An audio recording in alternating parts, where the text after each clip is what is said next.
Sequence of events occurring in the neuromuscular junction of skeletal muscle.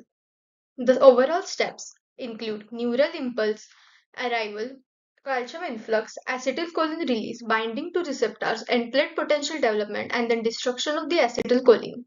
This is a diagram of the neuromuscular junction. This is the presynaptic membrane of the nerve, the postsynaptic membrane of the skeletal muscle, and the synaptic cleft.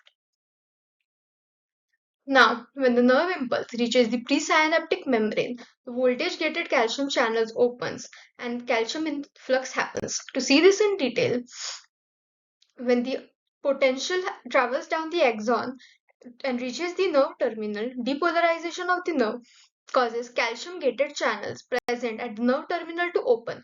The calcium then enters the nerve terminals and act as secondary messengers to trigger the release of the neurotransmitter, which in this case is acetylcholine. The fusion of synaptic vesicles containing acetylcholine with the neural membrane then releases acetylcholine.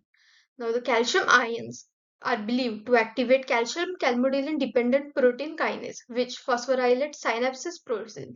This phosphorylation frees the synaptic vesicles, and acetylcholine is released in the synaptic cleft. Now, each vesicle contains about 5,000 to 10,000 molecules of acetylcholine.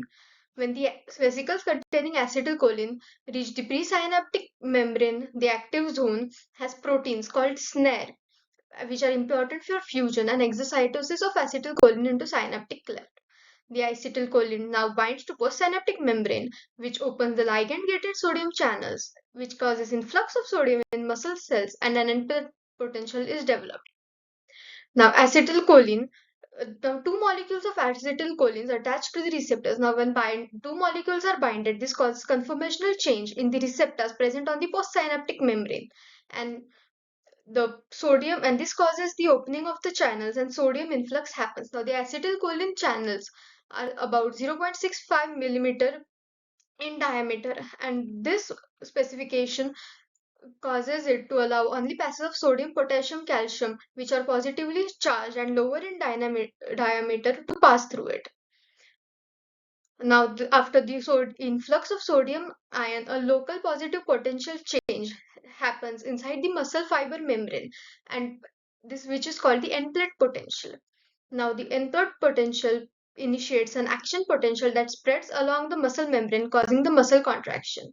Now, the acetylcholine, which is remnant in the synaptic cleft, is destroyed by enzyme acetylcholinesterase.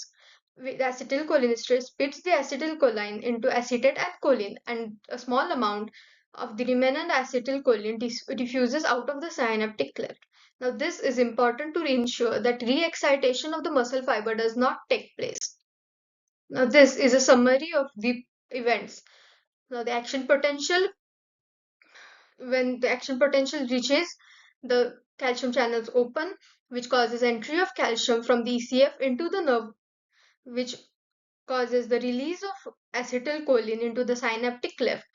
Acetylcholine binds to the postsynaptic membrane, which opens ligand-gated sodium channels, which causes entry of sodium ions from the ECF into the muscle fiber, which causes a development of end plate potential, and muscle contraction takes place.